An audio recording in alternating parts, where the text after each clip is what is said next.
कहानी है एक ऐसे साइंटिस्ट की जो पहुंच जाता है ऐसे गांव जहां बिजली नहीं है, पीने का पानी नहीं है, जातिवाद फैला हुआ है और शिक्षा तो ना के बराबर है।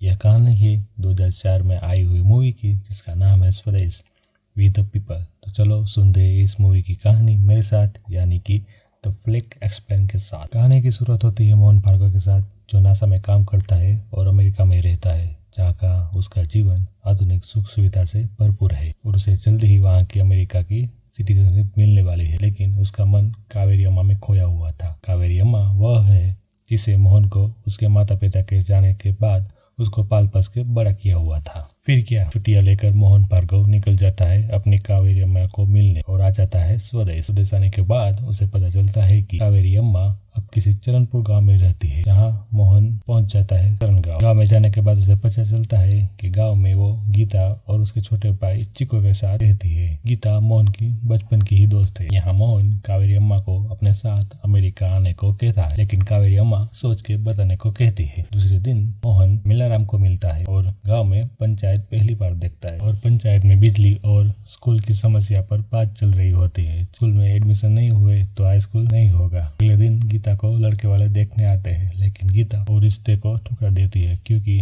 शादी के बाद लड़का उसे स्कूल में पढ़ाने के लिए नहीं देगा। मोहन भी गीता को इस बात को एग्री करता है और कहता है अगर देश में शिक्षा नहीं होगी तो देश में भ्रष्टाचार, गरीबी, बेरोजगार, जात पात होगी और ये देश में कुछ नहीं बदलेगा, तब ऐसा ही रहेगा। तब गीता मोहन को कहती है कि सरकार के साथ हमें भी काम करना होगा ताकि ग्रास रूट लेवल यानी कि निचले लेवल पर भी लोगों को सुविधा मिले। और मुझे गर्व है कि मैं इन लोगों को कुछ काम तो आ रही हूँ, तुम्हारी तरह नहीं जो सिर्फ बातें करते हो और सरकार की कमियां निकालते हैं। यह बात मोहन को दिल में चुभ गई और उसने सोचा कि कुछ करते हैं स्वदेश के लिए और उसने अपने गाँव में हाई स्कूल खोलने के लिए पोस्टमैन और मेराराम से मिल के घर घर जाके गाँव वाले को समझाया कि वो अपने बच्चे को स्कूल में भेजे। इसी रात गीता मोहन को बताती है कि वो कावेरी अम्मा को उसके साथ नहीं जाने देंगी और यहीं पे रखेगी। मोहन की छुट्टियां अभी खत्म होने को आई थी और मोहन अब गीता को भी लेने जाना चाहता था क्योंकि वो अब उसे भी प्यार करने लगा था।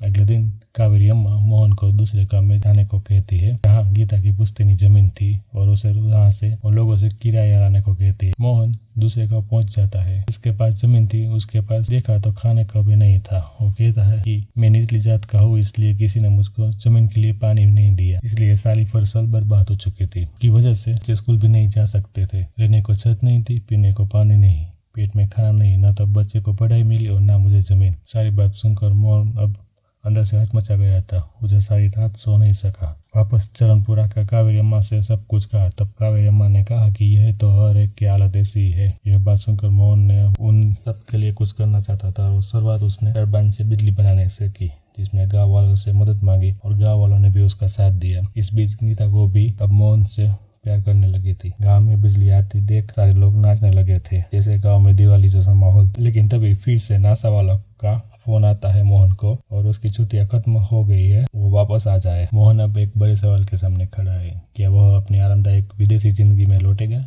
या वह अपने देश, अपनी मिट्टी और अपने लोगों के साथ रहकर बदलाव लाने की कोशिश करेगा। यही है क्लाइमेक्स दोस्तों। ये क्लाइमेक्स देखने के लिए आपको मूवी देखनी पड़ेगी, क्योंकि अगर मैं क्लाइमेक्स बताऊंगा तो यहाँ कॉपीराइट इश्यू आ जाएगा।